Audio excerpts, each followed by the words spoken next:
સૌરાષ્ટ્રના ઐતિહાસિક શહેર જામનગર એટલે કે નવાનગરે આજે બુધવારે શ્રાવણ સુદ સાતમના પવિત્ર દિવસે પોતાનો 487મો સ્થાપના દિવસ હર્ષોલ્લાસ સાથે ઉજવ્યો। આ પ્રસંગે જામનગર મહાનગરપાલિકા તેમજ વિવિધ સામાજિક સંગઠનો દ્વારા પરંપરાગત અને સાંસ્કૃતિક કાર્યક્રમોનું આયોજન કરવામાં આવ્યું હતું। આજે સવારે દરબારગઢ સર્કલ પાસે દિલાવર સાયકલ સ્ટોર્સ નજીક આવેલી જામનગરની સ્થાપનાની ખાંભીનું વિધિવત પૂજન મેયર મોનિકાબેન વ્યાસના હસ્તે કરવામાં આવ્યું હતું। આ પ્રસંગે ધારાસભ્ય Divyesh Akbari, deputy mayor Rakesh Der, standing chairman Dhiren Monani, municipal commissioner Dipesh Kedia, જિલ્લા કલેક્ટર પીબી પંડ્યા, શહેર ભાજપ પ્રમુખ, ટાઉન પ્લાનિંગ કમિટીના ચેરમેન સુભાષ જોશી અને કોર્પોરેટરો સહિતના પદાધિકારીઓ અને સ્થાનિક અગ્રણીઓ ઉપસ્થિત રહ્યા હતા।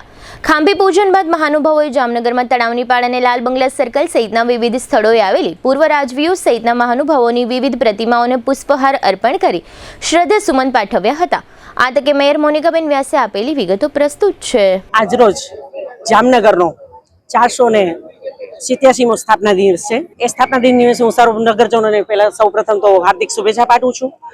1540માં જામ રાવળજીએ જામનગર નવાનગરની આપણી સ્થાપના કરી હતી ને આજે દિલાવર સાયકલ સ્ટોર છે ત્યાં ખાંભી પૂજન કે જ્યાં જામનગરનો પાયો નખાણો હતો એ ખાંભી પૂજન કરવાનું છે, સાથે હેરિટેજ વોક પણ કરવાનું છે। તેમજ દરેક આપણા જે જામ સાહેબ શ્રીજીઓ છે, જામ રાવળજી છે, જામ રણજીતસિંહજી છે, દિગ્વિજયસિંહ છે અને કર્નલ છે રાજેન્દ્રસિંહ છે, દરેકની પ્રતિમાઓને આજે પુષ્પહાર કરવાના છે।